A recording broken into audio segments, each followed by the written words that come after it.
révélée au grand public en interprétant la connasse sur Canal+, et l'un des personnages principaux de la série 10%, sur France 2, Camille Cotin est aujourd'hui sur le devant de la scène. Si elle tourne aujourd'hui des films aux États-Unis, si est en France qu'elle a construit sa vie avec son compagnon, Benjamin Gauthier, dont elle partage la vie depuis 20 ans. Ensemble, le couple a 2 enfants, Léon, 12 ans, et Anna, 7 ans. Discrète quant à sa vie privée, si est dans les colonnes de Madame Figaro que la jolie brune a évoqué sa vie de maman. J'ai parfois tendance à me surinquiéter pour eux, et à d'autres moments, je peux complètement lâcher prise. Je m'ajuste en fonction des signaux qu'ils m'envoient. Si est une force d'arriver à instaurer un dialogue, et je crois beaucoup au pouvoir des mots avec les enfants, a-t-elle dévoilé. Tout comme son compagnon, Camille Cotin a reçu une éducation très libre et a du mal avec l'autorité. Ainsi, elle doit se faire violence pour imposer un cadre chez elle. En 2015, si est dans un entretien accordé à Magic Maman que l'actrice avait levé le voile sur les prénoms de ses enfants.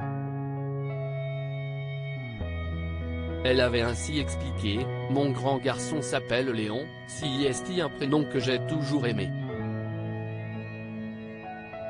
Il s'appelle Léon Gabriel parce que Gabriel, c'était le prénom de mon beau-père. Je ne voulais pas lui donner le prénom de mon beau-père parce que c'était lourd à porter, mais je voulais quand même que ça fasse partie de ses prénoms. » Évoquant sa petite dernière, Camille Cotin avait révélé, « Ma fille s'appelle Anna Paloma parce que quand on a demandé à Léon quel prénom il aimait, il nous a dit, il y a une fille à l'école qui s'appelle Paloma. J'aimais beaucoup, mais pas assez pour que ce soit son prénom. Anna, j'aime beaucoup, je trouve ça très doux. »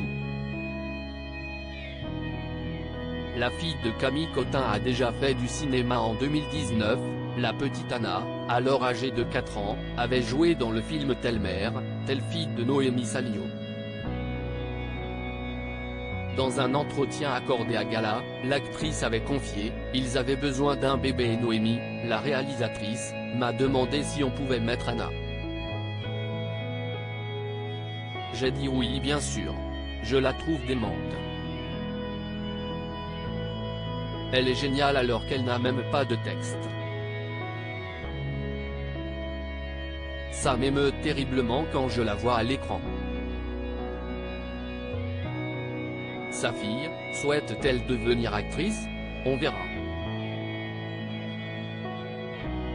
Je ne vais pas l'influencer ou la pousser. Si le désir vient d'elle, et que l'occasion se présente, pourquoi pas, avait-elle glissé. Loading Widget.